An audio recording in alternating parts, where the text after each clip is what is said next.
ভার্সিটির first boy এখানে মুচির কাজ করছে, আমার না দেখে খুব খারাপ লাগছে। হ্যাঁ তাই তো দেখছি। আচ্ছা, আমার জুতোগুলো না খুব ময়লা হয়ে গেছে, এখন যদি আমি আমার জুতোগুলো পলিশ করে নিই তাহলে কেমন হবে বলতো? ভালোই হবে। এই মুচি, আমার জুতোগুলো খুব ময়লা হয়ে গেছে, একটু পলিশ করে দে তো।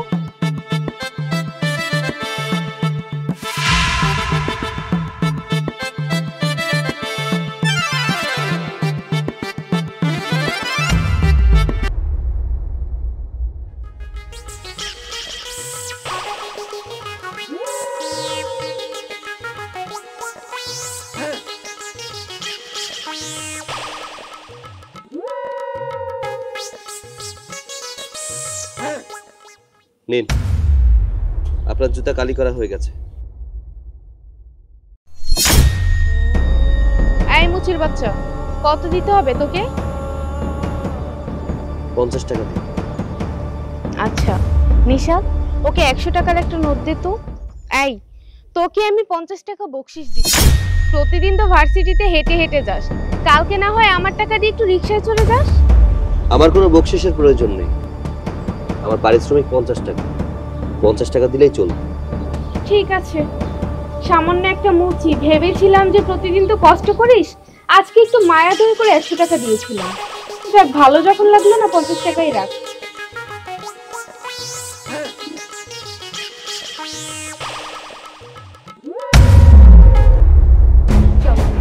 দাঁড়া, শুনুন, আপনাদের কিছু কথা বলি। আপনারা যে আচরণ করেছেন আমার সাথে, এটা ঠিক হয়নি। মানুষকে মানুষ বলে মূল্যায়ন করতে শিখুন। এই শোন, মুচি মেথর এগুলো না কখনো মানুষ হয় না, তোরা ছোট লোক সবসময় ছোট লোকই থেকে যাবে। চুপ থাকুন, অনেকক্ষণ ধরে আপনাদের বকবক শুনছি। শুনুন, গরিবরা আছে বিধায় আপনারা এখনো সুখে শান্তিতে বসবাস করছেন, খেয়ে পরে বেঁচে আছেন। এই গরিবরা যদি গ্রামে কৃষিকাজ না করত, তাহলে কপালে ভাত জুটতো না। গরিবরা আপনাদের বাসায় কাজের লোক হিসেবে কাজ করে বিধায় ফিটফাট হয়ে ঘুরে বেড়াতে পারেন। এই গরিবরা সকালবেলা নাস্তা বানিয়ে দেয় বিধায় সকালে খেয়ে বেরোতে পারেন। শুনুন, গরিবরা মানুষ, মানুষকে সম্মান করতে শিখুন, দেখবেন মানুষ আপনাদের সম্মান করবে। শুনুন ম্যাডাম, কাজকে কখনো ছোট করে দেখবেন না, কাজ তো কাজই, প্রত্যেকটা কাজকে সম্মান করে দেখবেন। আজকে আমি মুচি বিধায় আপনি জুতাটা পালিশ করতে পেরেছেন, আর তা না হলে নিজের জুতা নিজে পালিশ করতে হতো। ছোট লোকের বাচ্চা, সামান্য একটা মুচি হয়ে তুই আমার গায়ে হাত তুলেছিস, এর শাস্তি তোকে পেতেই হবে। আপনারা যা শাস্তি দেওয়ার আপনি দিয়ে যান, এখন আবার চোখের সামনে থেকে যান। চল এখান থেকে চলে যাই, এই ছোট লোকের বাচ্চাটার সামনে দাঁড়িয়ে থেকে আর নিজেকে ছোট করতে চাই না। আর তোকে তোকে আমি দেখে নেব। আমাকে দেখতে খুব ইচ্ছা করছে, দেখুন আমি আপনার সামনে দাঁড়িয়ে আছি। আর যদি বাড়িতে গিয়ে দেখতে মন চায়, তাহলে একটা কাজ করুন, আপনার হাতে স্মার্টফোন আছে না, ওটা দিয়ে আমার একটা ছবি তুলুন, বাড়ি বসে যতক্ষণ ইচ্ছা ততক্ষণ দেখে নেবেন। যান, আমার চোখের সামনে থেকে যান, যান বলছে।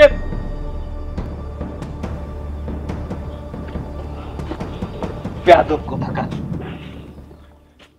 বাইরে তোরা মনে হয় অনেকক্ষণ দেরি করে ফেলাইলি। সমস্যা নাই ভাইজান, তোর ভার্সিটিতে দেরি হইতেছে, সমস্যা নাই মানে তুই তাড়াতাড়ি বাসে যা। আচ্ছা, ওই যে জুতা একটা সেলাই করা বাকি আছে, একটু সেলাই করে। আচ্ছা আচ্ছা, আমি তাহলে গেলাম। হ্যাঁ যা।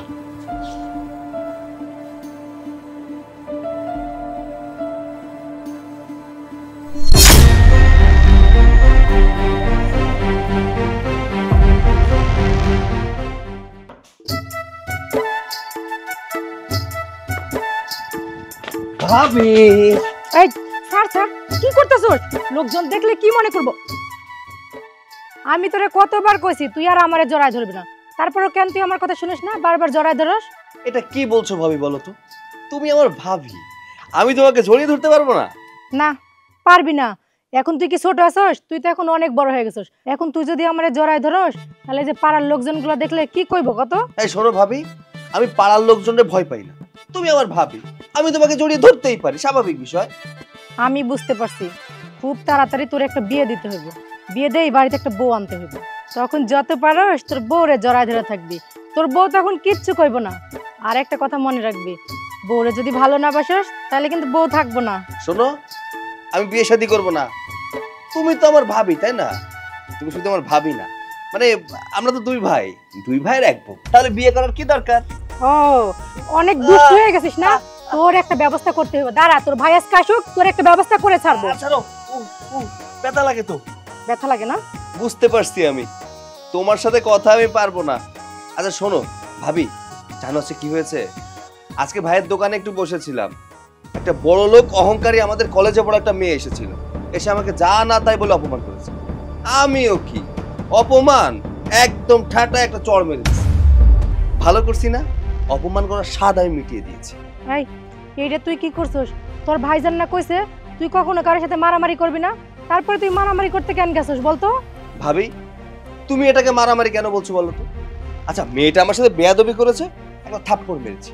শোনো, এটা বেয়াদবির শাস্তি, আমি বেয়াদবির শাস্তি দিয়েছি, আর কিছুই না। আচ্ছা এবার ঘরে যা, খাবার খেয়ে ভার্সিটিতে যাবি। ছেলেটা একদম বেয়াদবি সহ্য করতে পারে না, না জানি আর কপালে যে কেমন মেয়ে জুটে। আল্লাহ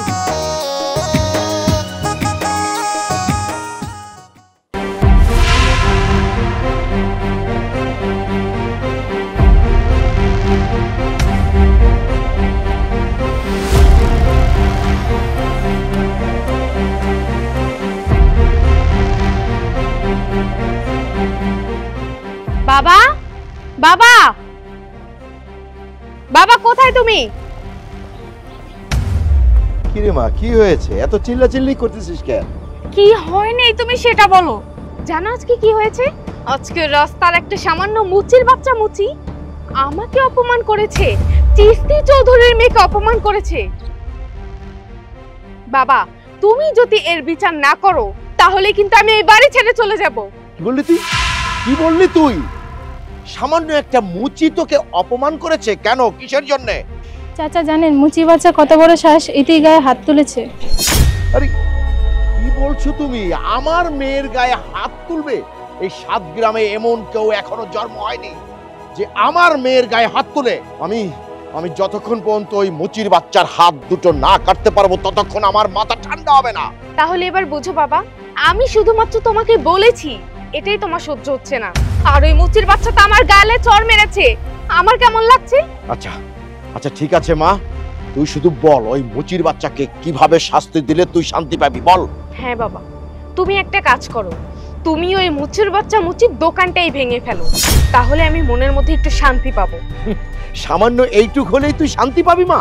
হ্যাঁ বাবা, তুমি শুধুমাত্র এই কাজটাই করো, আর বাকিটা আমি দেখে নিচ্ছি। ও তো আমাকে চিনে না, ও জানে না যে আমি কার মেয়ে, ও বুঝতে পারিনি যে ও আসলে কার গালে চড় মেরেছে। এর প্রতিশোধ যতক্ষণ না পর্যন্ত আমি নিজে না নিচ্ছি ততক্ষণ আমার এই আগুন নিভবে না। ঠিক আছে তুই চল, তুই আমার সাথে চল, দেখ আমি ওই মুচির বাচ্চাকে কি করি, চল।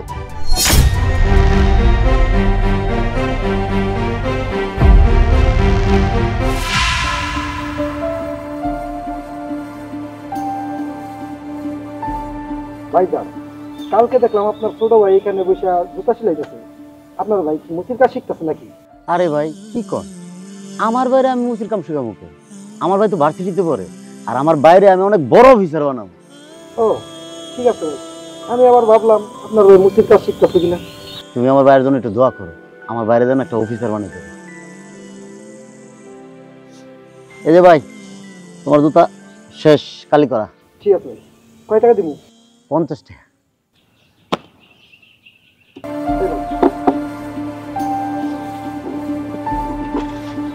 ভাই ধরো।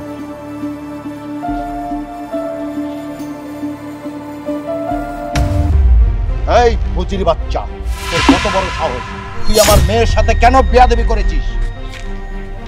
কি কর বাবা, এই মুচি তো ছিল না, এখানে তো অন্য একজন ছিল। অন্য একজন ছিল? কে ছিল? এই চুপ করে কেন আছিস? কে ছিল বল? এখানে তো আমার ভাই ছিল, আর আমার ভাই যদি কোনো অন্যায় করে থাকে তাহলে মাফ করে দেন। আমার ভাইয়ের হয়ে আমি আপনার কাছে মাফ চেয়েছি। ছোট লোকের বাচ্চা, এত বড় সাহস, আমার মেয়েকে অপমান করে আমার মেয়ের গায়ে হাত দিয়ে আবার এখন মাপ চাচ্ছিস? এই যে স্যার, আপনি আবার থাপ্পড়টা মারলেন, এটা কি ঠিক করছেন? একবার চিন্তা করে দেখেন তো স্যার, আপনি কাজটা কি ঠিক করছেন কিনা? আমার বাবা তো শুধুমাত্র তোকে একটা চর মেরেছে, আর আমার তো ইচ্ছা করছে যে তোকে পায়ের জুতোটা খুলে পিটাতে পিটাতে এই গ্রামটা ছাড়া করে দেই। আপনারা বড় লোক মানুষ, আপনারা আমারে মারতেই পারেন, কিন্তু এটা ঠিক করেন নাই।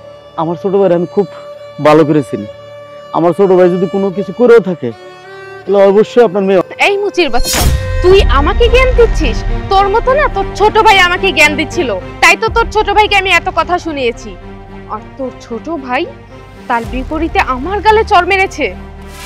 তবে একটা কথা আপনাদেরকে বলে দেব, ভাগ্য কার কখন পরিবর্তন হয় কেউ জানে না, একমাত্র উপরওয়ালা জানে। আমার ভাই বড় ভার্সিটিতে পড়তেছে, দেখেন একদিন আমার ভাই বড় অফিসার, তখন আমার ভাগ্য পরিবর্তন হয়, আমার আর এই সময় থাকবে না। বাবা, তুমি আবার এই মুচির বাচ্চার কথা শুনে একদম ইমোশনাল হয়ে গেলে না তো?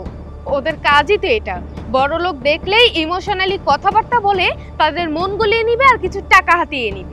দেখেন ম্যাডাম, আপনার বাবার কাছে আমি টাকা পয়সা চাই নাই, কিন্তু আপনি চিন্তা করে দেখেন এটা কি কাজটা ঠিক করছে?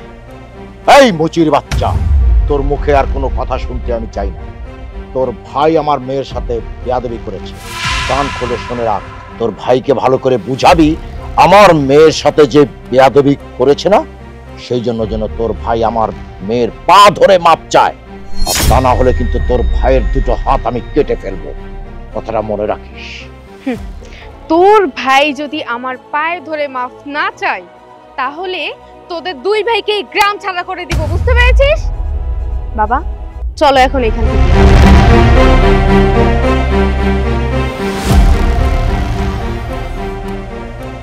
এ আল্লাহ, আজকে আমি গরিব বইলা ওরা আমার অন্যায়ভাবে মারধর করলো। এ আল্লাহ, তুমি বিচার করো আল্লাহ, এই বিচারটা আমি তোমার কাছে দিলাম আল্লাহ, তুমি বিচারটা করো। গরিবের উপরে এরা অত্যাচার করছে, এ আল্লাহ তুমি তো দেখছো, তুমি এটা বিচার করো আল্লাহ। এরকম ভাবে আমাদের কতদিন অত্যাচার করবো আল্লাহ, তুমি বিচার করো।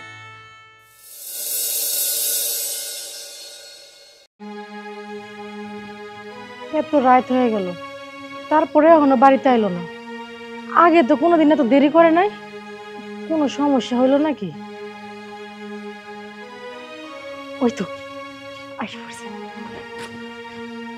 কি গো, আজকে তুমি এত দেরি করে আইলা কেন? কোনোদিন তো এত দেরি করো না। আর তোমার মন খারাপ কেন? তোমার দেখে এমন লাগতেছে কেন? তোমার কি কেউ মারধর করছে নাকি? আমরা গরিব মানুষ তো, তাই সবাই মারতে পারে।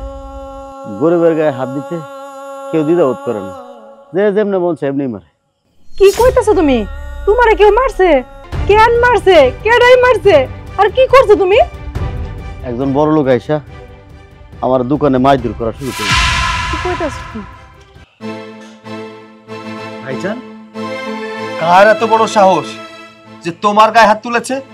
একবার বলো, কে তোমার গায়ে হাত তুলেছে? বলো ভাইয়া। আমার কেউ মারে নেই ভাই, আমার ভাগ্য আমারে মারছে। তোর একটা কথা কই, আজকের পর থেকে তুই ধনী লোকের সাথে তুই বাড়াবাড়ি করিস না, আর কোনো ঝামেলা বাঁধাইস না। ভাইজান, তুমি শুধু একবার বলো তোমার গায়ে কে হাত তুলছে? আর কে মারছে?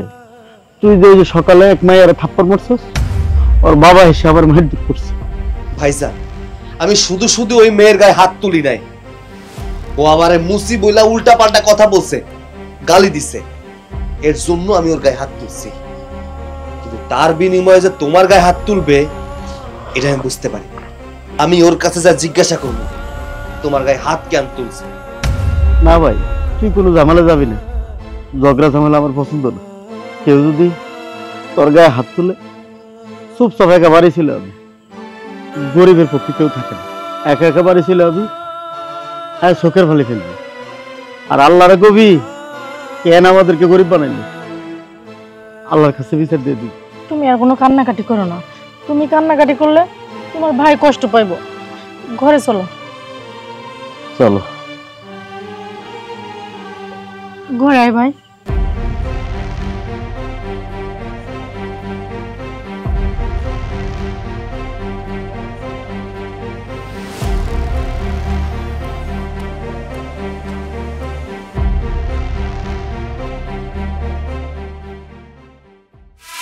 কি গো ঘুমানো বাদ দিয়ে তুমি এইভাবে মন খারাপ করে বসে রয়েছো কেন? মন খারাপ করে বসে আছি। আচ্ছা কত দেখি আমার ভাইটাকে আমি অফিসার বানিয়ে পারবো? মানুষজন যে পরিমাণ আমার কথাবার্তা শোনায়। তুমি দেখো সৈকত একদিন লেখাপড়া শিখে ঠিকই মানুষের মতো মানুষ হবে। তুমি মনে না কোনো চিন্তাই করো না। আল্লাহ যেন তাই করে। হয়েছে, এখন আর চিন্তা করে রাতের ঘুম নষ্ট করা লাগবে না। ঘুমায় পড়ো, সকালে আবার তোমার কামে যাইতে হবে। ঘুমাও তো। ঘুমাও তুমি, শো।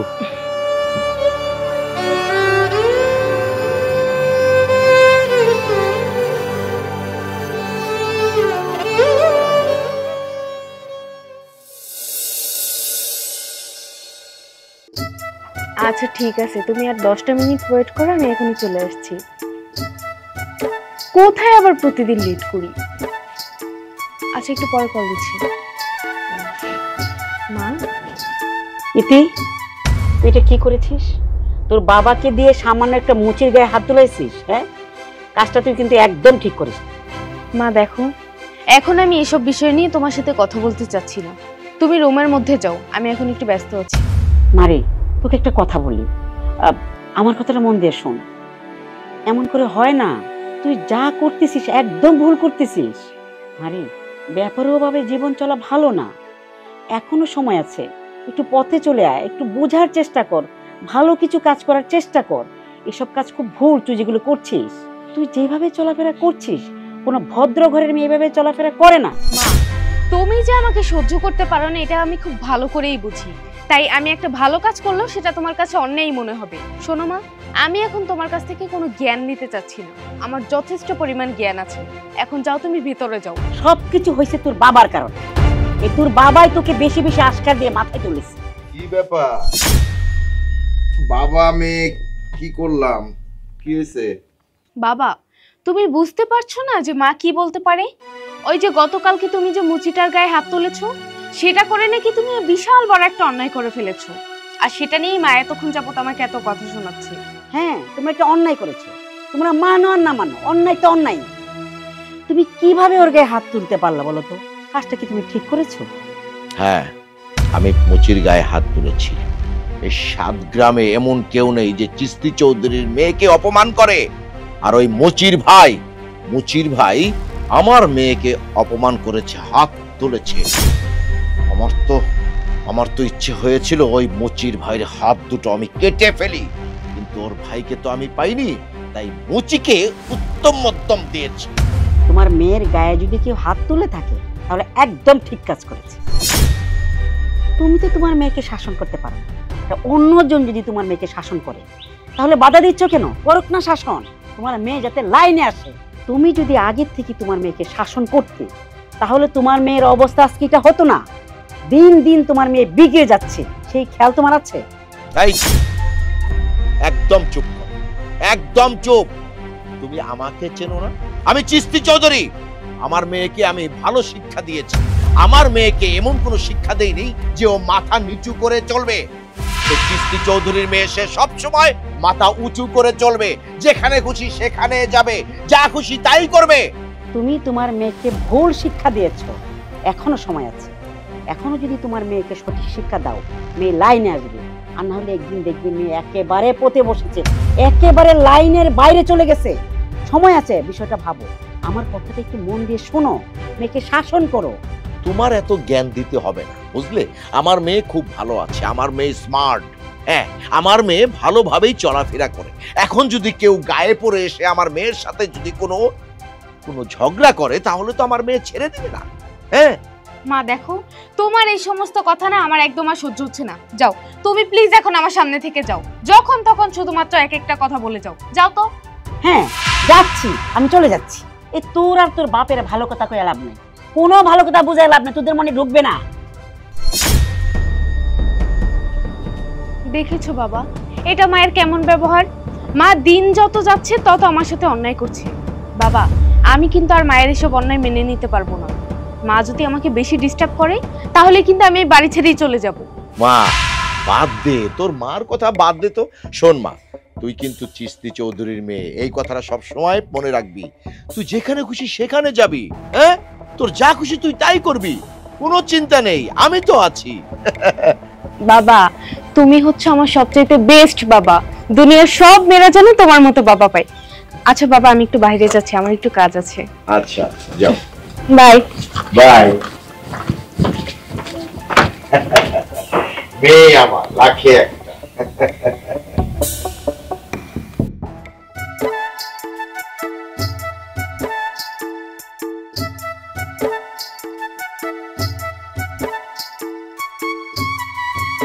সাইফুল, আমার ইতি কই? কতক্ষণ বসায় রাখবি? ওর জন্য মনটা দিও না হয়ে রয়েছে রে, আর ভালো লাগে না।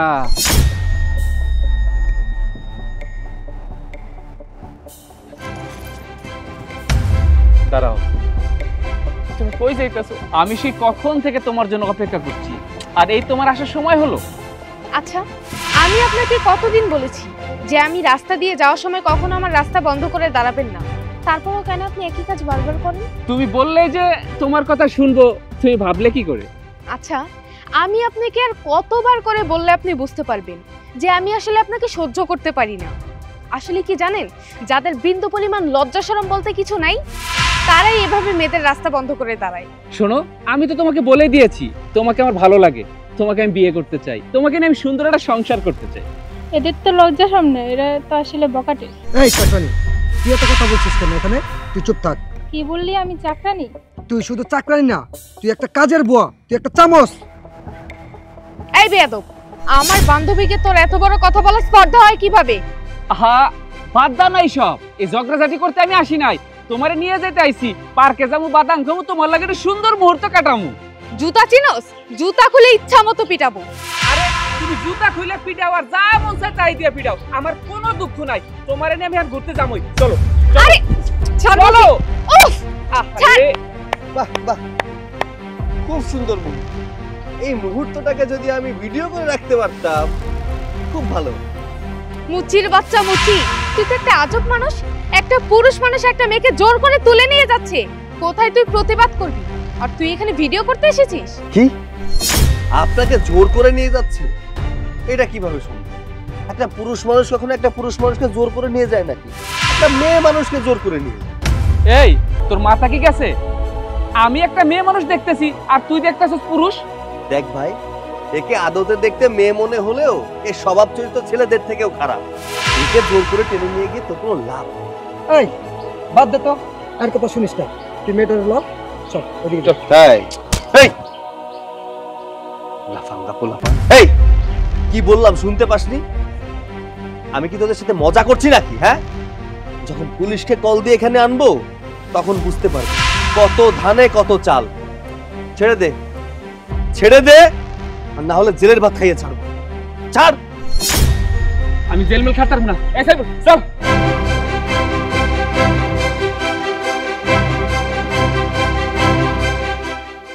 একটা সাহসী মেয়েকে দুটো বখাটা ছেলে ধরে নিয়ে যাচ্ছিল, আর কিছুই করতে পারলো না। আমাকে কি একজন মানুষের হাত থেকে বাঁচিয়ে তুই নিজেকে অনেক বড় মনে করেছিস? শোন, তুই কিন্তু নিজের পরিচয়টা ভুলে যাস না। দিন শেষে তুই একজন মুচি হয়ে থাকবি। আমি নিজেকে তেমন কিছু মনে করি না। আমি একজন সাধারণ পরিবারের সন্তান, গরিব পরিবারের সন্তান। আমার ভাই একজন মুচি, এই নিয়ে আমি গর্ববোধ করি। মুচির ভাই তুই তো নিজেকে তো মুচি বলেই গর্ববোধ করবি, নাকি তুই বাংলাদেশের প্রধানমন্ত্রী হয়ে গর্ববোধ করবি? তুই চল এখান থেকে চলে যায়, এখানে আর কথা বাড়াস না। হ্যাঁ তুই একদম ঠিক কথা বলেছিস, আমাদের এখান থেকে চলে যাওয়াটাই উত্তম হবে। এই বেয়াদবটার সাথে কথা বললে শুধু শুধু আমার মুডটা নষ্ট হবে। চল।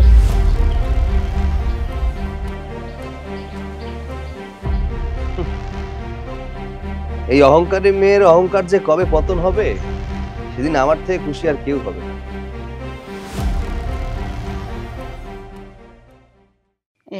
ইতির বাপ, আমি তোমার একটা কথা বলতে চাইতেছিলাম, হ্যাঁ যদি অনুমতি দাও তো বলতে পারি।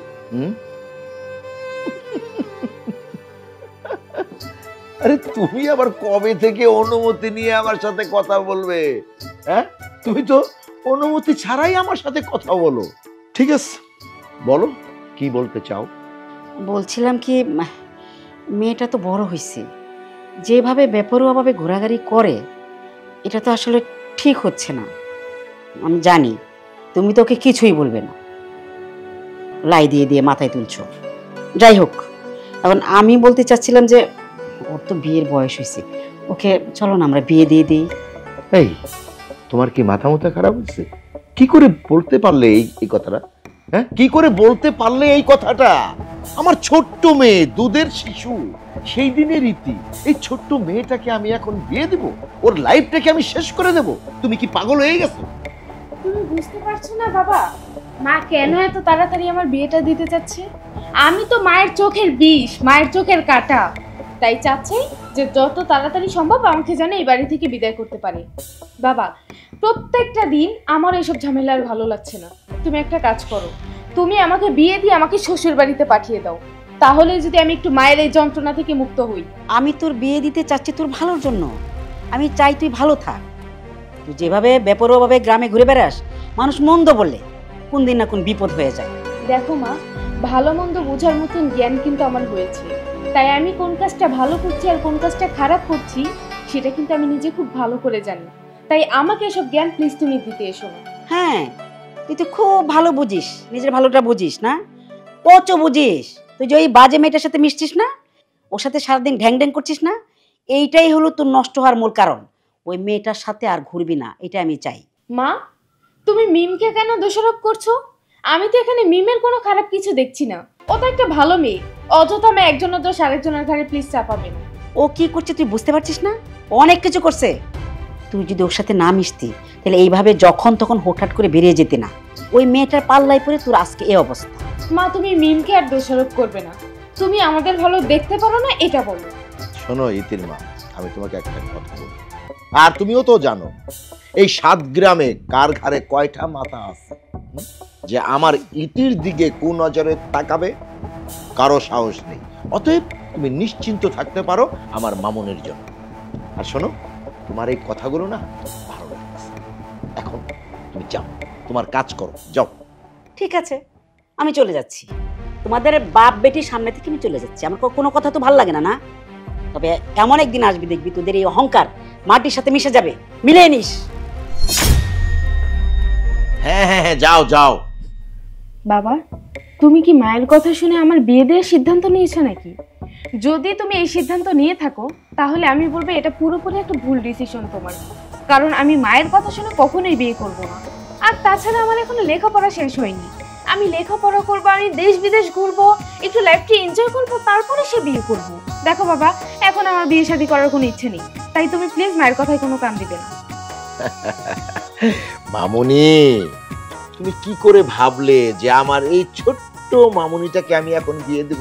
কারণ আমার মার তো অনেক ভবিষ্যৎ পড়ে আছে, এখনো দুনিয়ার অনেক কিছু দেখতে হবে, শিখতে হবে। তুমি তোমার ইচ্ছে মতো তুমি চলো, ঘোরো ফিরো, লাইফটাকে এনজয় করো, আমি তোমার সাথে আছি। আর তোমার মার কথা মতো আমি কখনো কি চলেছি? তুমি কোনো চিন্তা করো না। বাবা, তোমার মতো করে আমাকে আর কেউ বুঝবে না কখনো, এজন্যই তো বলি তুমি হচ্ছে আমার সবচেয়ে বেস্ট বাবা।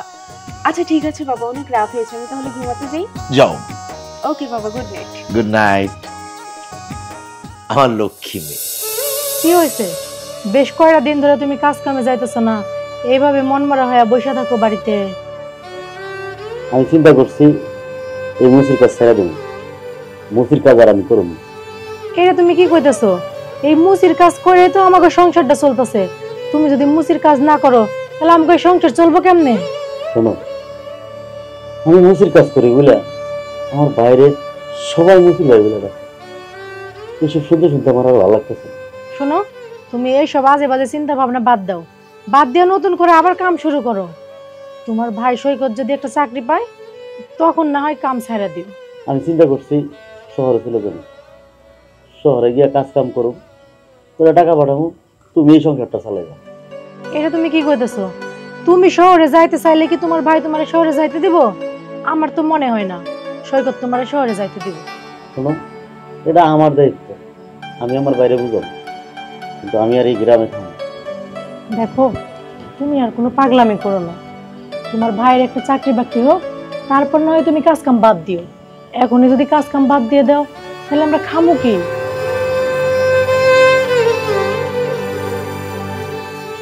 ভাইজান, তোমার কি মনে হয় তুমি মুচি তোমার পরিচয় দিতে আমার লজ্জা বোধ হয়?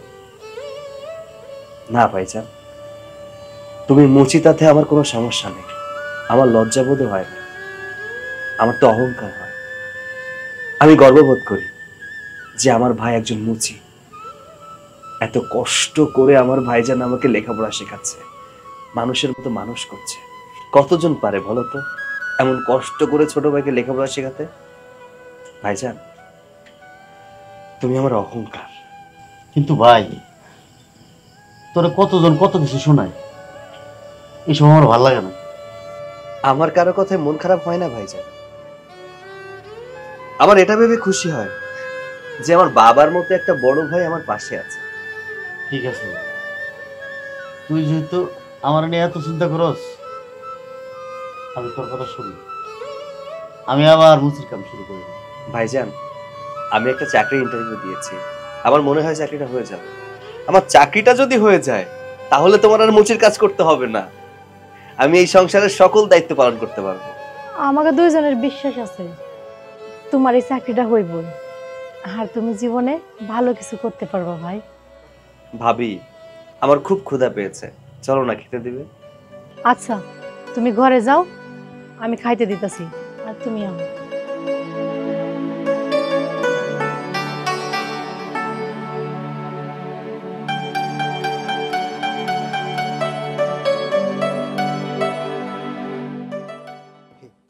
এই দাঁড়াও, আমার দেখলে তুমি পালাই পালাই বেরাও, কারণটা কি?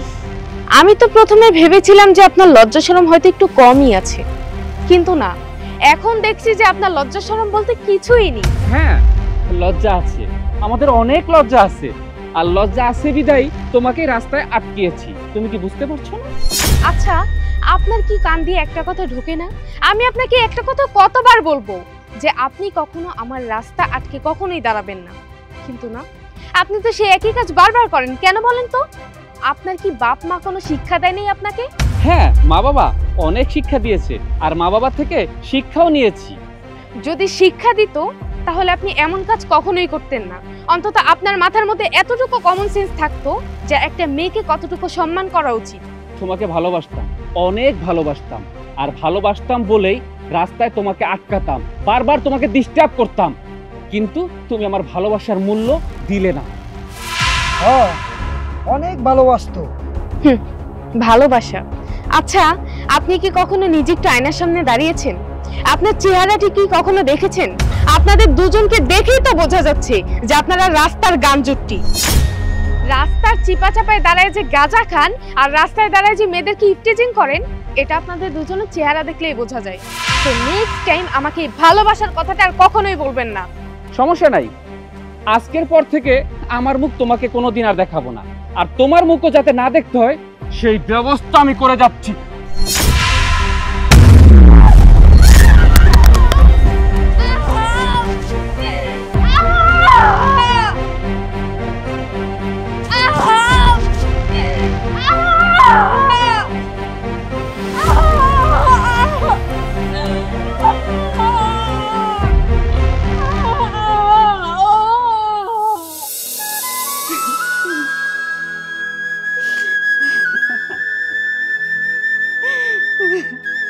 কি হলো? হ্যাঁ, আমার কথা মিলছে? তোমার অহংকারের জন্য আজকে এই পরিণতি। ওরে কত করে বলছিলাম যে মায়ের আশকারা দিয়ে মাথায় তুলো না, না আমার কোনো কথাই তুমি শুনলে না। অহংকার, মাইয়া নিয়ে অহংকার, বড় লোকের মাইয়া, আদরের মাইয়া না। আমার কথাগুলো এখন মনে পড়ে, মনে পড়ে সব কিছু আজকে তোমার জন্য। তুমি ঠিকই কইছো, আজকে আমার মাইয়ার এই পরিণতির জন্য আমি দায়ী। আমি মানুষের মানুষ মনে করি নাই, যা খুশি তাই করছি, অহংকার করছি। আমি যদি আমার মাইয়ারে সেই ছোটবেলা থেকে শাসন করতাম, চোখে চোখে রাখতাম, তাহলে আর আজকে আমার মাইয়ার এই পরিণতি হয় না। এই জন্যই কথাই কয়, অনেক সময় বাবা মার জন্য সন্তানটা নষ্ট হয়ে যায়। সেইটাই হয়েছে, আমি কত মানুষের ক্ষতি করছি, কোনোদিন ভাবি নাই যে আমি কি করতেছি। অহংকার পতনের মূল, এই তো আমার কপালে এলো। আমার মাইয়াটারে এখন কেউ দেখতে পারে না। ওর চেহারা আকৃতি দেখলে সবাই ভয় পায়, এর জন্য আমি যাই। হ্যাঁ, সেই তো বুঝলে, সময় নষ্ট করে বুঝছো। অনেক মানুষের তুমি ক্ষতি করছো, অনেক মানুষের নামে নিন্দা বলছো, অহংকার করছো। এখন বুঝো তোমার মেয়ের কপালে শেষ পর্যন্ত কি হয়েছে। আমার কোনো কথার দাম দাওনি তখন। তোমরা বাপ বেটি মিলে আমারে কত অপমান করছো। তোমার মেয়েটা ঘর থেকে বাইরে যেতে পারতেছে না, কেমনে বেরোবে? ওর মুখের দিকে তাকানো যায় না, দেখলে ভয় করে। আমার এত সুন্দর মেয়েটা এমন করে নষ্ট করে দিল। শোনো, আমার মায়ের তো যাও আবার হয়েছে, ওরে তুমি কখনো একলা রাখো না। ওরে একটু তুমি সঙ্গ দাও, সবসময় সঙ্গে থাকো। তুমি ওর পাশ থেকে সইরো না, যাও। এখন রাতে দেখে কি হবে? আমার মেয়ের জীবনটা তো নষ্ট হয়ে গেল, নষ্ট হয়ে গেল।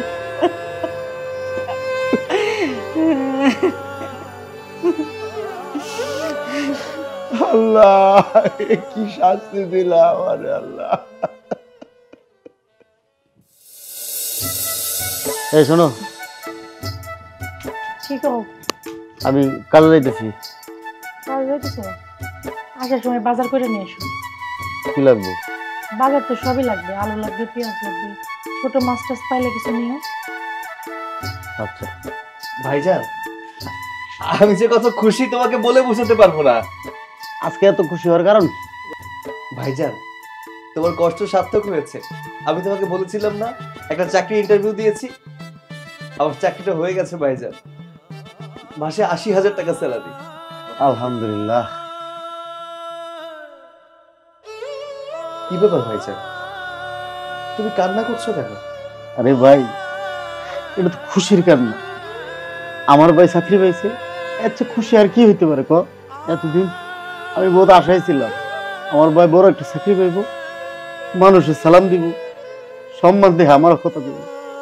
আমি এই খুশির খবর সবারে কম, আর পেট ভরে সবার আমি মিষ্টি খাও। ভাইজান, আমি চাই এই খুশির সংবাদটা তুমি সবাইকে দাও। তোমার ভাই এখন অফিসার হয়েছে। ঠিক আছে ভাই, আমি এখন মিষ্টি কিনে নিয়ে যাই, সবারে খাওয়াবো, আর বাড়িতে আসার সময় মিষ্টি নিয়ে যাবো। ঠিক আছে, তোমরা সবাই থাকো, আমি বাজারে দিয়েছি, মিষ্টি কিনা মানুষও খাওয়াবো, বাড়িতে নিয়ে যেতেছি।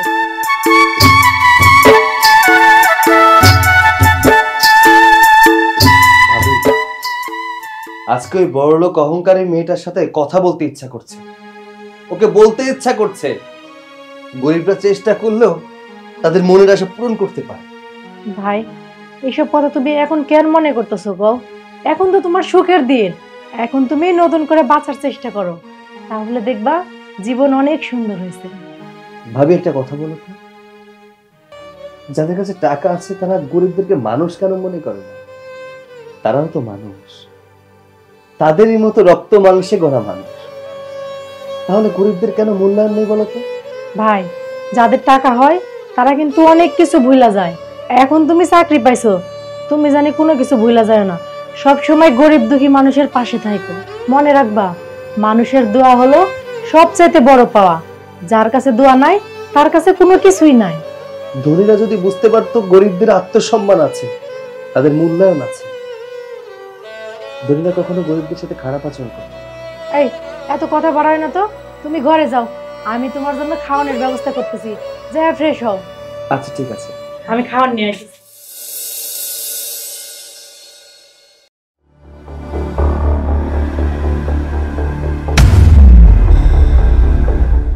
বাড়িতে কি কেউ আছেন? বাড়িতে কি কেউ আছেন? থাকলে একটু বের হবেন।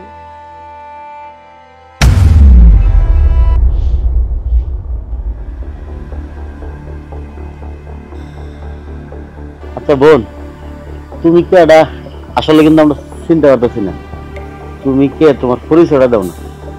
আপনারা আমাকে চিনবেন না, আমি অনেক বড় একজন অপরাধী। আপনাদের সাথে অনেক বড় একটা অন্যায় করে ফেলেছি। আজকে আমি আমার অন্যায়ের জন্য আপনাদের কাছে মাফ চাইতে এসেছি। আপনারা দয়া করে আমাকে মাফ করে দিবেন।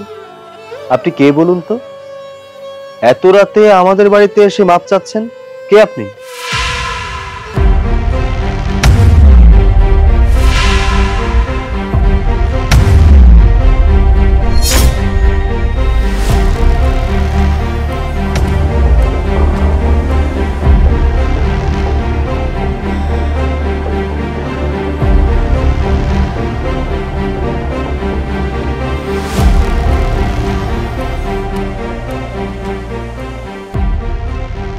দেখছি সেই বড় লোকের মেয়ে।